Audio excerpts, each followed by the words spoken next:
తొక్కలో చేయల అనే ఒక సినిమా రిలీజ్ అవుతుంది కదా, ఆ సినిమా చూడాల్సిన అవసరం లేదు, చూసిన ప్రయోజనం లేదు. ఇది ఈ ఫ్లాప్, డిజాస్టర్ ఇవన్నీ పక్కన పెడితే 2 ఉదంతాలు నేర్చుకోవాలి. ఒకటి, ఇకపై పృథ్వీరాజ్ అనే ఒక వ్యక్తి వేదికల మీదకు వస్తే ఏం మాట్లాడతాడో అని మిగిలిన వాళ్ళు భయపడతారు. ఎందుకు అంటే అతను యాంటీ వైఎస్ఆర్సీపీ అని ఒక ముద్ర పడింది. ఇప్పుడు అతనిని సినిమాల్లో తీసుకోవాలన్నా, ఒకవేళ ఏదైనా డైలాగ్ పెట్టాలన్నా భయమే అని చెప్పడం అతియే, కానీ ఫంక్షన్లో మాట్లాడిచ్చే ముందు మాత్రం ఆలోచిస్తారు. ఎందుకంటే ఇది వాళ్ళు ప్లాన్డ్గా చేసుకున్నదే అయినా కూడా బయటికి అది వాస్తవమా కాదా అనేది వాళ్ళు వచ్చి చెప్పరు, ఎప్పటికీ చెప్పరు.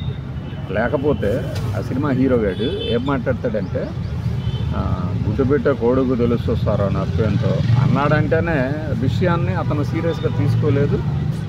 ఇది బాయ్కాట్ అనేది ఊరక హడావిడే తప్పితే ఎవరికంత ఆసక్తి లేదనేది గమనించాలి. దీనిని వైఎస్ఆర్సీపీ వాళ్ళు ఇదేదో మా విజయం అనుకుంటున్నారంటే ఇంకా దానికి నవ్వాలో ఏడవాలో అర్థం కాదనమాట. ఆ సినిమా గురించి ప్రస్తావన చేయడమే ఆ సినిమా విజయం. ఇక డబ్బులు రావనేది అది వాళ్ళకి తెలుసు. ఎందుకంటే చెత్త సినిమాలు, చెత్త బిహేవియర్, బయట చెత్త బిహేవియర్ ఉండే ఏ హీరో కూడా వరుసగా 2-3 ఏళ్ళు సినిమాలు విజయవంతం అవ్వవు. సమస్య లేదు, అదంతే చరిత్ర, డెస్టినీ. ఎవడి డెస్టినీ వాడే రాసుకుంటాడు.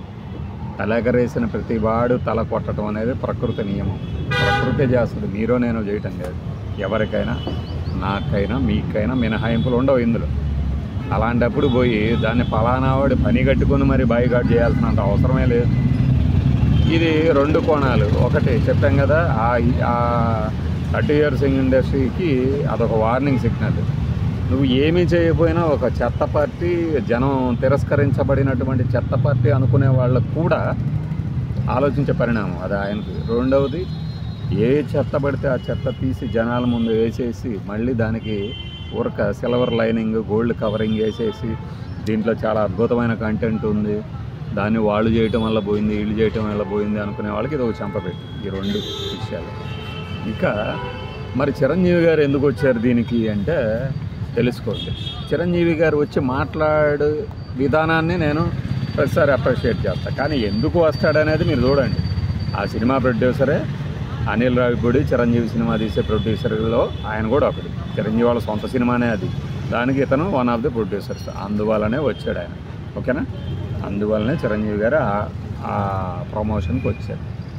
ఆ హైప్ తప్పితే దీనికి పోటీ లేదు.